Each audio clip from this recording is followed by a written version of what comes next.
অনেক বড় মাপের একজন জ্ঞানী ব্যক্তি বলেছিলেন, বিয়ে করে ফেলো যদি না থাকে কোনো বাধা, আধা জীবন সিংহ তুমি, বাকি আধা রবে গাধা। এই ছোট্ট প্রবাদটির সংক্ষিপ্ত ব্যাখ্যা হচ্ছে, ধরেন একটা মানুষ গড়ে 60 বছর বাঁচলো, সে 30 বছর বয়সে এসে বিবাহিত জীবনে এন্টার করলো। অর্থ হচ্ছে গত 30 বছর সে সিংহের মতো জীবনযাপন করছে, আর বাকি 30 বছর সে গাধা হয়ে রয়ে যাবে নিজের পরিবারের কাছে। For all of your kind information, এখানে পরিবার বলতে নিজের বউকে বোঝানো হয়েছে, ফ্যামিলি মেম্বারদেরকে না। একটু আগে একটা পার্সেল দিয়ে আসছিলাম। সাধারণত একটা পার্সেলের মধ্যে একটা নাম্বারই থাকে, কিন্তু এই পার্সেলে যেটা ডেলিভারি দিয়ে আসছে সেটা 2টা নাম্বার ছিল। তো আমি প্রথম নাম্বারে কল দিয়ে কাস্টমারকে ইনফর্ম করলাম যে ভাই, আমি আপনার লোকেশনে আসছি, এই জায়গায় আছি, পার্সেলের দাম এত এত, কাইন্ডলি পার্সেলটা রিসিভ করে নেন। কাস্টমার আমার কথা শুনে কিছুটা ইরিটেটেড ফিল করলেন এবং আমাকে বোঝানোর চেষ্টা করলেন যে ভাই, আমি খুবই ব্যস্ত মানুষ, খুবই ব্যস্ত সময় পার করতেছি, আমি আপনাকে একটু পরে কল দিই, হ্যাঁ বলি ফোনটা কেটে দিলেন।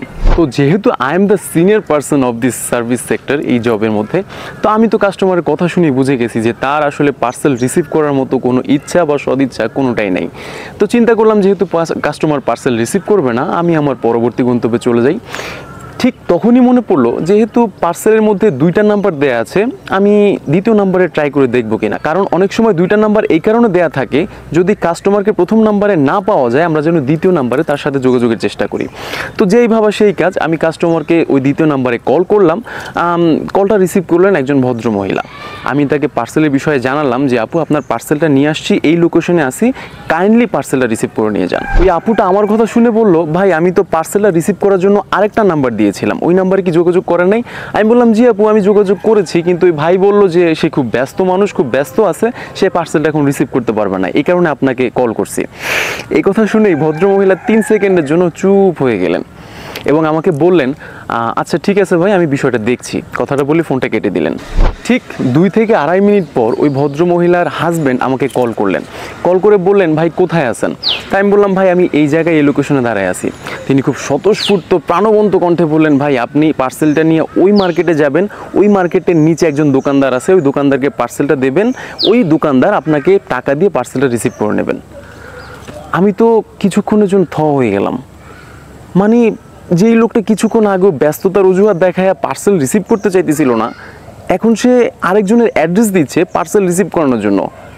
মানে পার্সেল সে রিসিভ করবেই, নিজে না পারলেও আরেকজনকে দিয়ে রিসিভ করাইবে। কিন্তু কিছুক্ষণ আগেও তো মহাশয় দারুণ ব্যস্ত ছিলেন, এখন তার ফুরসত হলো কীভাবে পার্সেল রিসিভ করানোর জন্য? আশা করি এই বিষয়ে আপনাদেরকে আর বেশি ভেঙে চুরে বুঝাইতে হবে না। ওই যে প্রথমে বলছিলাম যে প্রবাদটার কথা, আধা জীবন সিংহ তুমি, বাকি আধা রবে গাধা। এই পার্সেল ডেলিভারি করতে গিয়ে আমি এই প্রবাদের অর্থ হারে হারে টের পাচ্ছি এবং বুঝতে পারতেছি যে কেন পুরুষ মানুষ বিয়ের পরে নিজের বউয়ের কাছে বেমালুম গাধা বনে যায়। আচ্ছা, গাধা না বলে বিড়াল বললে মনে হয় বেশি স্যুট করতো না, গাধা একটু বেশি হয়ে যায়। আর হ্যাঁ, ওই বড় মাপের জ্ঞানী ব্যক্তিটা আসলে আমি নিজেই। জাযাকাল্লাহ খায়ের।